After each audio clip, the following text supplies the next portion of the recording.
Transphobes are so funny because, like, actually, just look at me. Look at the 115-pound man standing in front of you right now. Well, isn't it just blatantly obvious? Like, seriously, you don't need a PhD to see that you're not exactly fooling anyone into thinking you're a woman. You're a guy, plain and simple, but hey, slap on some makeup, and suddenly it's a whole different story, right? I mean, props for wanting to steal the spotlight. Who wouldn't want to be the center of attention these days, right? But let's call a spade here. It's not about being authentic. It's about making a statement. And boy, what a statement it is. Let's not kid ourselves. This whole charade isn't fooling anyone who's paying attention. You're not just putting on makeup, you're putting on a show. And hey, if that's your thing, go for it. But let's not pretend this is some groundbreaking transformation into a new identity. It's more like a makeover gone awry. So, here's to the guy who's not fooling anyone but is definitely making waves. Keep slathering on that foundation and painting those lips. Because hey, someone's gotta do it, right? Pronouns do not equal gender, but what does that actually mean? If you don't know who I am, my name's Blossom. I use they, them pronouns in English, ella en español y ella en français. So pronouns are just one piece of language that can be used as a tool for someone to align themselves or dissociate themselves from connotations they might have to that language and how that language to them can be associated with gender. So, let's break it down. Pronouns. They're just little words, right?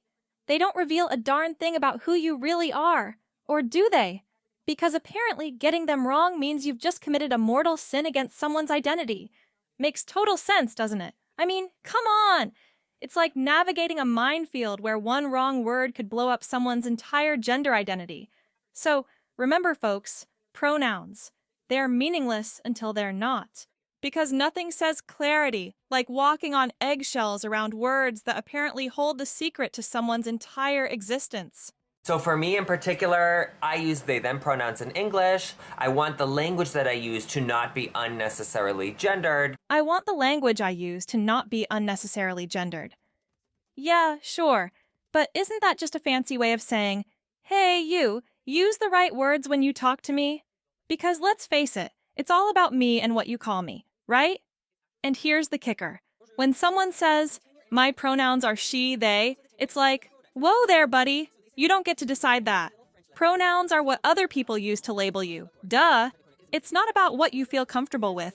It's about how others see you. Isn't that the whole logic behind it? I mean, seriously, when I hear someone say, call me they, them, I'm like, why are you making this so complicated? Just let me label you the way I automatically assume. Because going against my instincts every time I speak to someone new would be way too much effort. I have issues remembering names, and they now expect me to remember how to call them when they are not present? Yeah, forget it. But wait, there's more. Real trans folks? They put in the effort to look the part, you know? They make it easy for us regular folks to see them as they see themselves. But these activists? Nah, they're not about that life. It's like they expect us to be fake and pretend we don't see what's right in front of us. Because clearly, they're all about that power trip, wanting to control how we speak and think.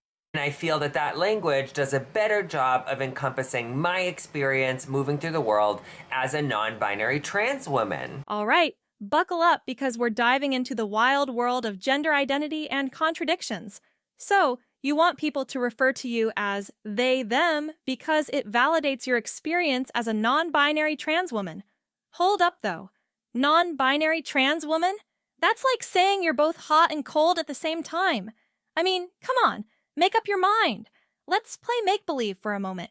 Picture this. Non-binary is real. It means you're in some mystical gray area between genders, right?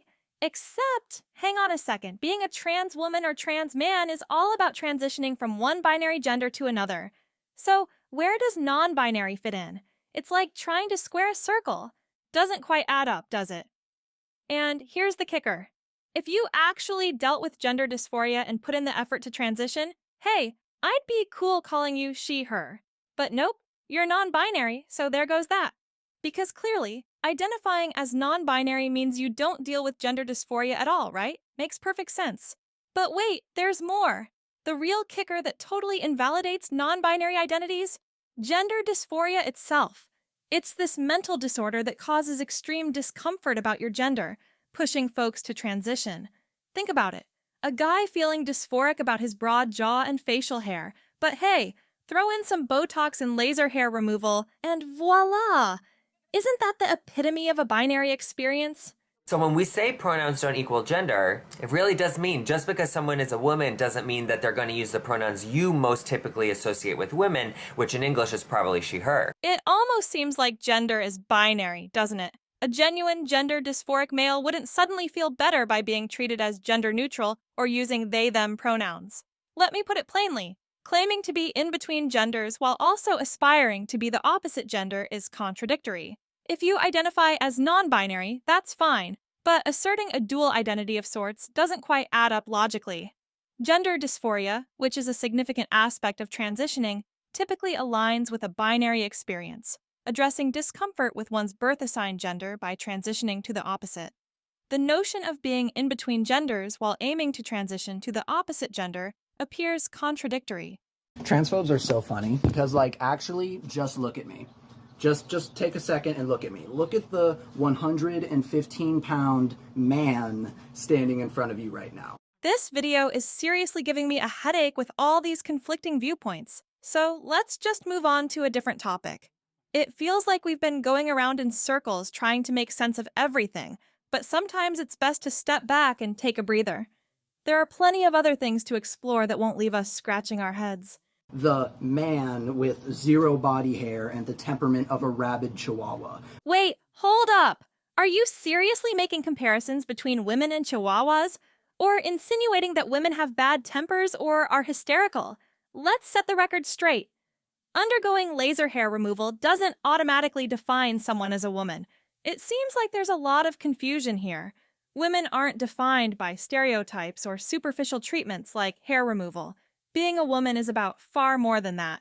It's about identity, experiences, and so much more. So, let's drop the comparisons and focus on understanding and respecting each other's identities without reducing anyone to simplistic stereotypes or cosmetic procedures.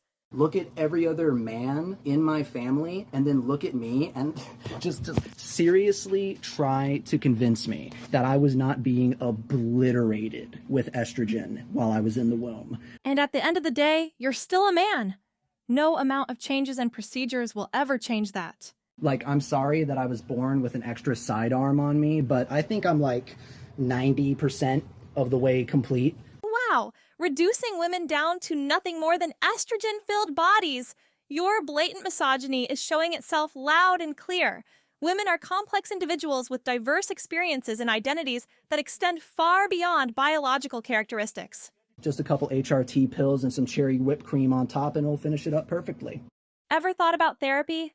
Seriously, it might help you unpack why you're so hung up on not being able to be a man just because you're on the feminine side. Maybe start by not referring to your penis as an extra arm.